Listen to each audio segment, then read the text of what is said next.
Welcome, folks. Today I was going to talk a little more about the Thermoquad.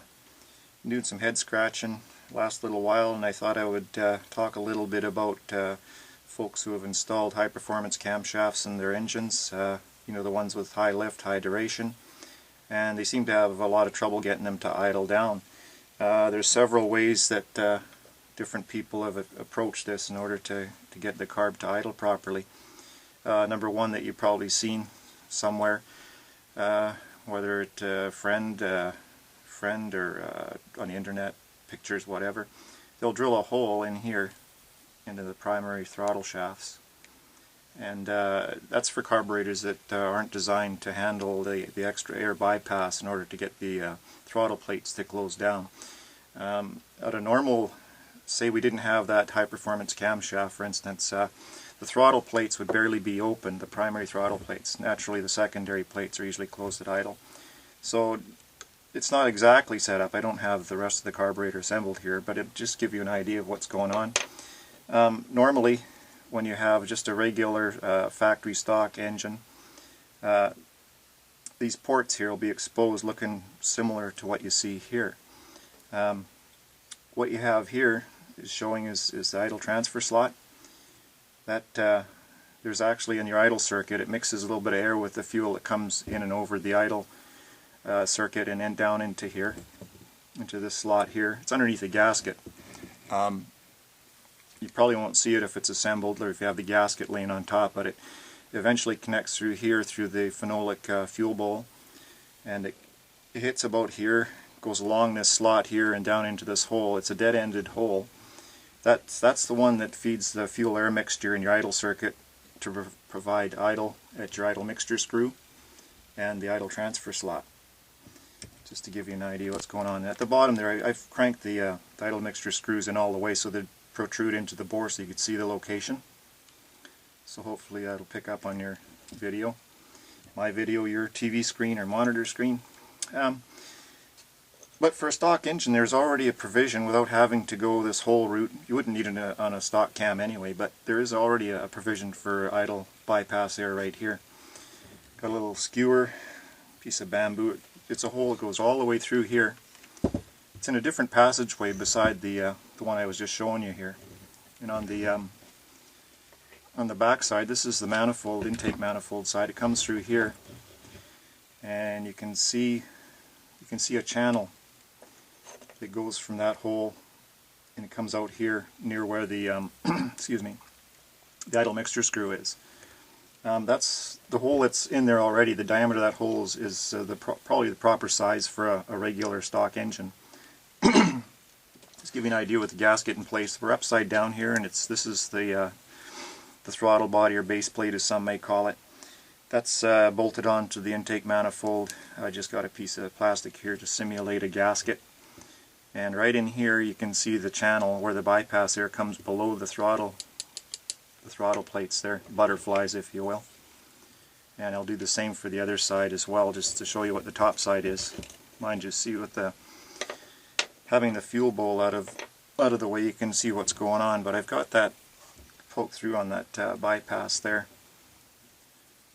And we'll put it on that side. There's a channel on top as well. So what happens is when you're at idle, it allows extra air to bypass the throttle plate in order to get it down, so you're not exposing too much of these transfer slots and grabbing extra fuel mixture. What happens, I'll simulate it here. You've just installed a new high performance cam, high lift, big duration thing, doing the big staccato thing at the red light, you know, the chug thing. So what a lot of people do is they crank up their idle speed, and it has a profound effect on what's going on with these things. If I can get it to stay. I'm going to have to call out my helpers. My little helpers for today are a couple of hockey pucks just rested on there. So I've just simulated using the fast idle cam to show you what happens when you just go ahead and crank the idle speed screw or solenoid up in order to sustain idle with those big cams. First of all, you're exposing way too much of the idle transfer slot, so you're basically killing the control of the idle mixture screws. It's pulling in a lot of fuel-air mixture through the transfer slots as well. This one, it's showing, if you can see it on your video, on your screen rather, there's a ported slot there. This is on the bottom side. I'll show you the top side when it's in its proper position. What happens, you're exposing this to manifold. We're upside down, remember, so you're looking at it from the bottom side, and all of a sudden this is the ported vacuum that goes to the distributor advance diaphragm on your the distributor advance diaphragm on your distributor, and you're exposing this to manifold vacuum. So now you're bringing in, at idle, you're bringing in spark advance vacuum-wise on your distributor, which you don't want at idle.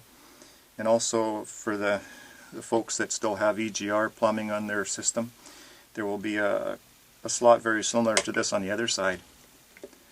And so not only are you bringing in spark advance vacuum-wise on your distributor, you're also starting to bring in exhaust gas, because you're now exposing a similar port on this side, and you start bringing exhaust gas into your idle mix, which is what you don't want. You don't want either of these at idle.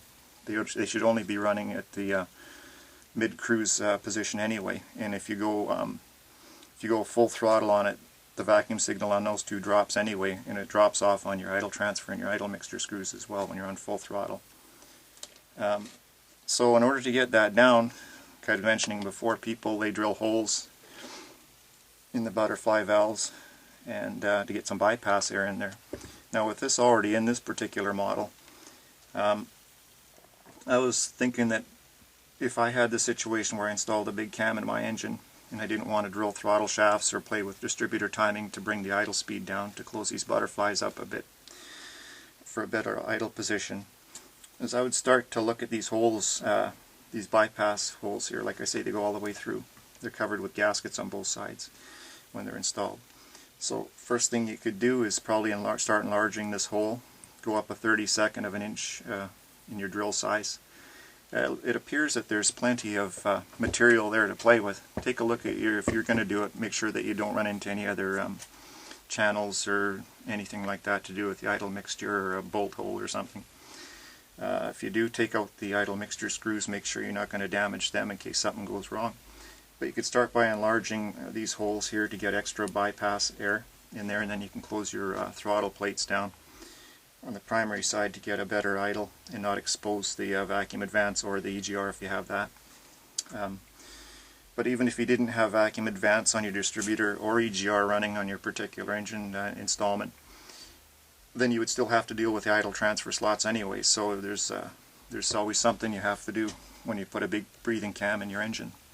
So, and if you can't get a big enough hole in there, you can also you can grind or file these channels a little bit bigger. Make sure you stay away from the throttle valve and the idle transfer slot. On the top side and on the bottom side, you'll have the idle mixture screws. So if you ever do this modification, make sure you take your idle mixture screws out. And this comes around far enough away on the other side that if I was going to do this, I would probably take it a little bit further away from the idle mixture screw to make sure you didn't mess up the vacuum signal on it. So you could remove material in there to create a deeper channel. Another thing you got to watch too is the compression of gasket on there, especially the big thick base gasket. If you're using the factory gasket, it tends to want to. They're fairly soft, leather-like material, and if they've been sitting on there a while, that gasket actually goes into this channel a little bit and it'll restrict it. So you can check your gasket as well, especially on the bottom side where it attaches to the intake manifold. So that was just something I came up with, just looking at this thing a little closer. I stuck a nice little piece of guitar wire down in there, and I also looked in there, and there's no other channel that's interconnected with that bypass air channel.